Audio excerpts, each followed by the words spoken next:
콜레스테롤 수치 검진에서 한 번쯤 들어보셨죠? 총 콜레스테롤이 높습니다. LDL 수치가 기준치를 넘습니다. 이런 말이요. 근데 그게 얼마나 위험한 건지 누구도 자세히 설명해 주진 않아요. 그래서 넘기죠. 살짝 찝찝하긴 하지만 바쁘니까 별일 없겠지 하고. 하지만 그 수치는 어느 날 갑자기 심장마비로 뇌졸중으로 당신의 인생을 바꿔놓을 수도 있습니다. 왜냐면 콜레스테롤은 조용하거든요. 아프지도 않고 피부로 느껴지지도 않아요. 그래서 무섭습니다. 자, 그럼 콜레스테롤이 도대체 뭔지부터 이야기해 볼게요. 콜레스테롤은 몸속에 존재하는 일종의 지방이에요. 기름이죠. 근데 무조건 나쁜 건 아니에요. 세포막을 만들고 호르몬도 만들고 비타민 D도 합성하고 우리 몸에 꼭 필요합니다. 근데 문제는 너무 많아질 때예요. 특히 LDL 콜레스테롤. 이게 나쁜 콜레스테롤이라고 불리는 이유는 혈관벽에 들러붙기 때문입니다. 조금씩 천천히 혈관 안쪽에 기름때처럼 쌓이죠. 그리고 그게 딱딱하게 굳어요. 그럼 혈관이 좁아지고 심하면 막혀버립니다. 심장으로 가는 길이 막히면 심근경색, 뇌로 가는 길이 막히면 뇌졸중, 생명을 위협하는 병들입니다. 반대로 HDL은 좋은 콜레스테롤이에요. 혈관 청소부 같은 존재죠. 혈관 벽에 쌓인 LDL을 다시 간으로 가져갑니다. 그래서 건강한 사람일수록 HDL이 높고 LDL은 낮아요. 건강검진지를 보면 이런 항목들이 있어요. 마이너스 총 콜레스테롤, 마이너스 LDL, 마이너스 HDL, 마이너스 중성지방. 정상 수치는 대략 이래요. 총 콜레스테롤은 200 이하여야 하고 LDL은 100 이하여야 하고 HDL은 남자는 40, 여자는 50 이상이면 좋아요. 중성지방은 150 이하면 됩니다.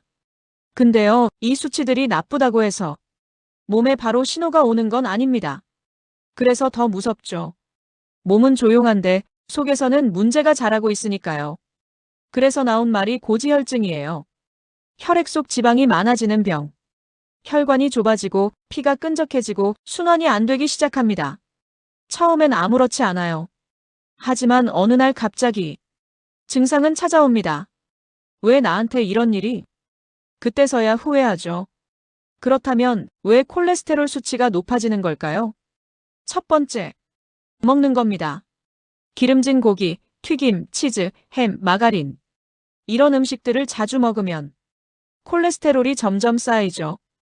두 번째, 움직이지 않는 거예요. 운동을 하면 HDL이 올라가고 LDL이 내려가요. 그런데 가만히 있으면 LDL은 그대로 쌓입니다. 세 번째는 흡연, 음주, 스트레스, 수면 부족. 이런 습관들도 몸의 대사를 망가뜨려요. 네 번째, 유전입니다. 엄마 아빠가 고지혈증이라면 나도 쉽게 영향을 받습니다. 그리고 또 하나, 난 마른 체형인데. 이 말 정말 많이 듣습니다.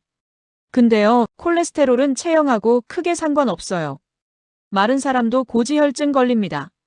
그래서 꼭 체중으로 판단하면 안 됩니다.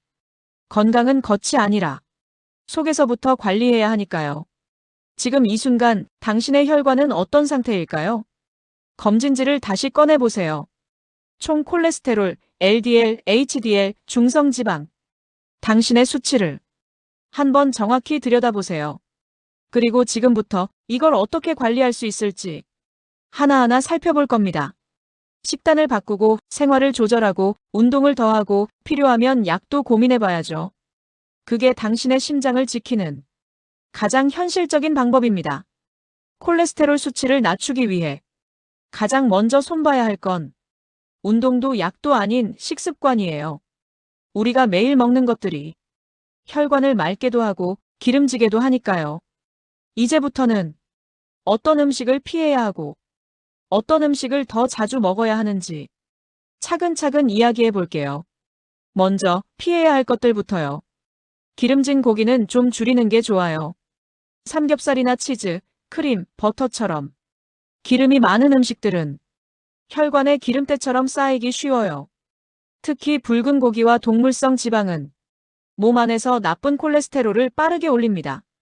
튀김류나 가공식품도 조심해야 해요.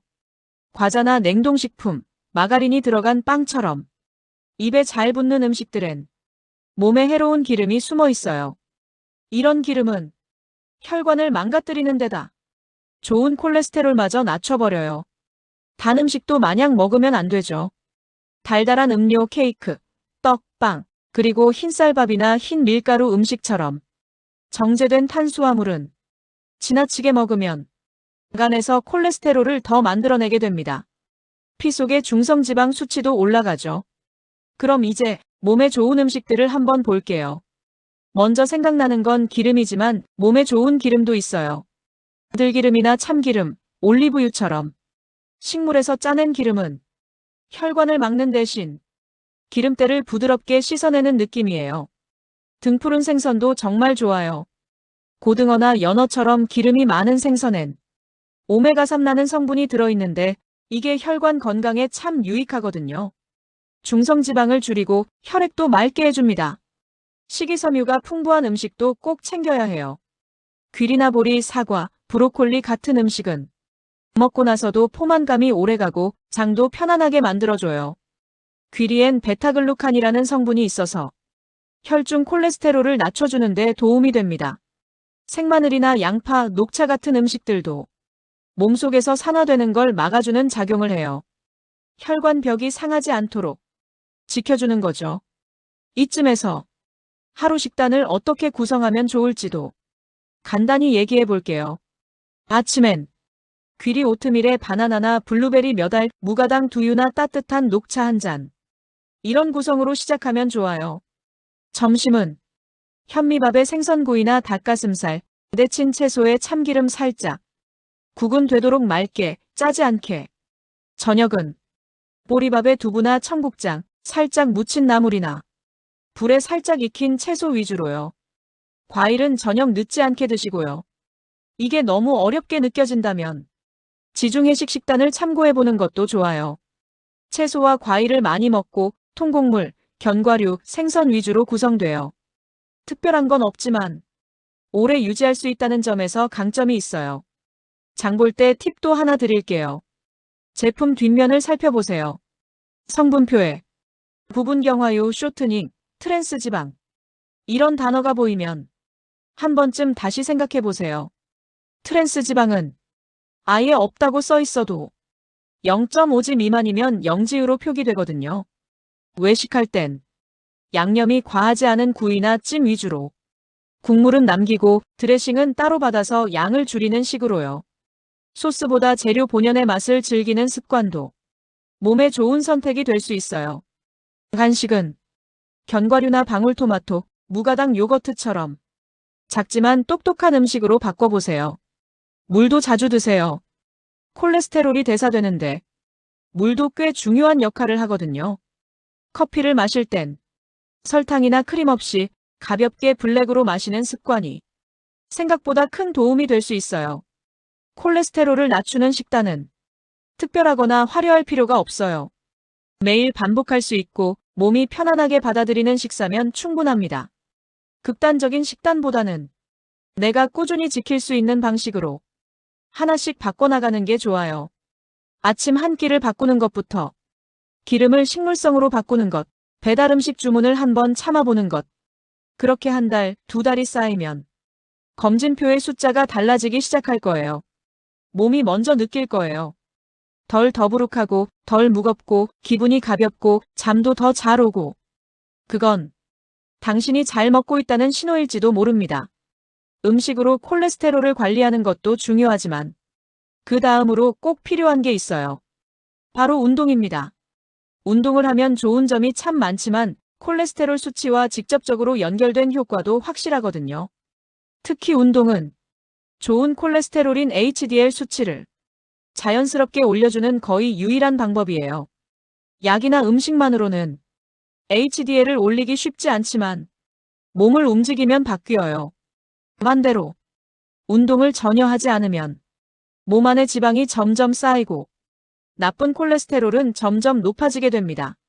그래서 운동은 선택이 아니라 이제부터는 생활 속에 녹여야 하는 필수예요. 그렇다면 어떤 운동을 어떻게 해야 효과적일까요? 많은 분들이 궁금해하는 부분이기도 하죠. 정답은 어렵지 않아요. 딱히 헬스장에 가지 않아도 괜찮고 특별한 장비가 없어도 됩니다. 중요한 건 지속적으로 그리고 꾸준하게 몸을 움직여주는 거예요. 걷기, 조깅, 자전거 타기, 수영. 이런 유산소 운동들이 콜레스테롤 관리에 가장 효과적이에요.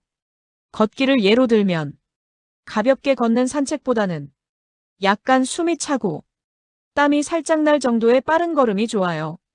하루 30분 이상, 일주일에 5일 정도면 충분합니다. 시간이 없다면 10분씩 나눠서 3번 해도 좋아요. 중요한 건 오늘도 걷는다는 거예요.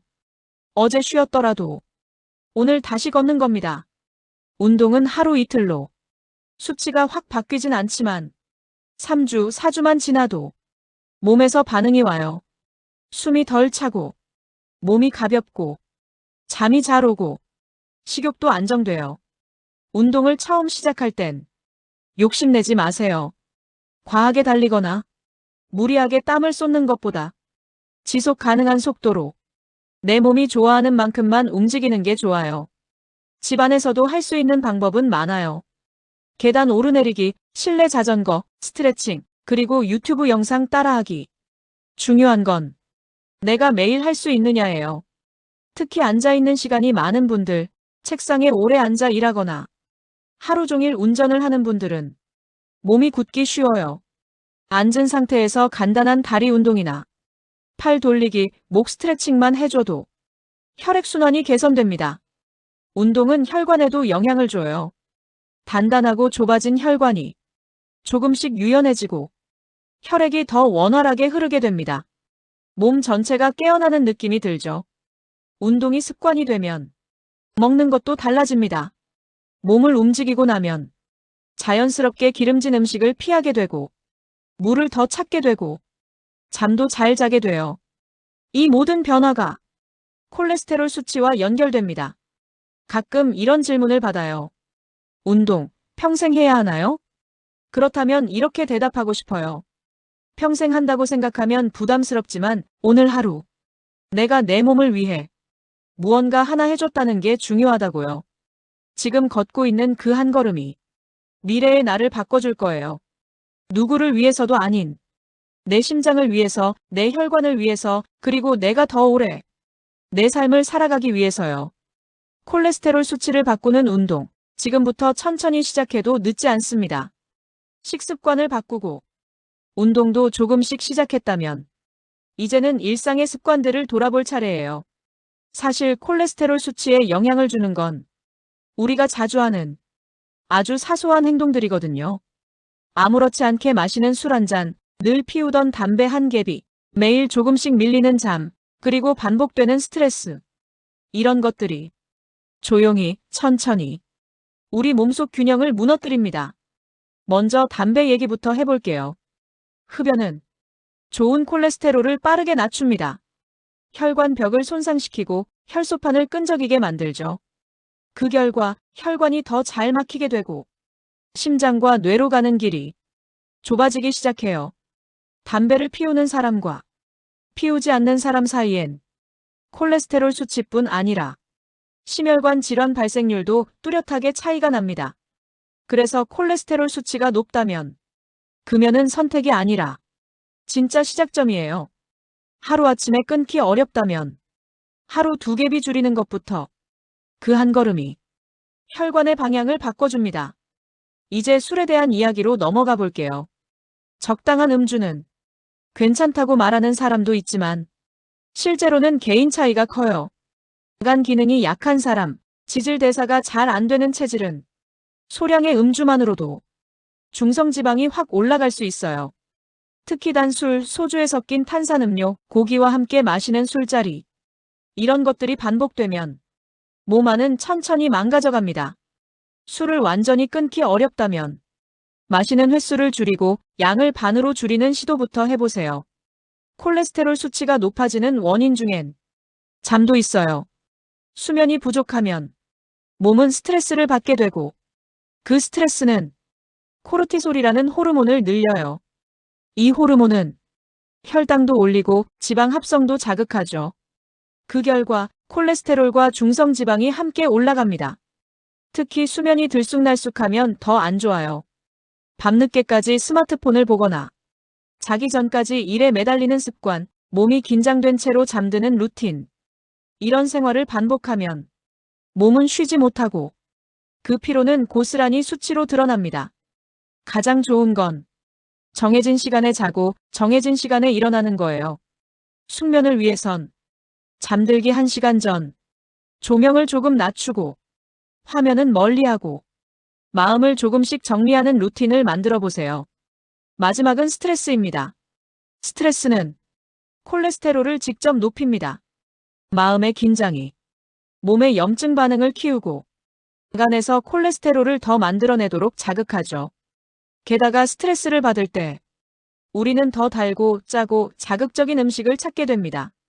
그런 음식은 먹는 순간엔 위로가 되지만 결국 수치를 망가뜨리고 몸을 더 피곤하게 만들어요. 스트레스를 없애는 건 어렵지만 덜어내는 연습은 할 수 있어요.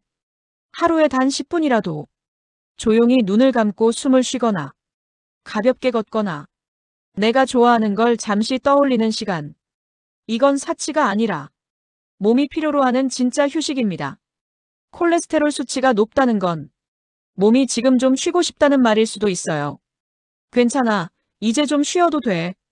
이 말을 내 몸에게 한번 건네보는 건 어떨까요? 조금씩 생활의 방향을 바꾸기 시작하면 몸도 따라옵니다.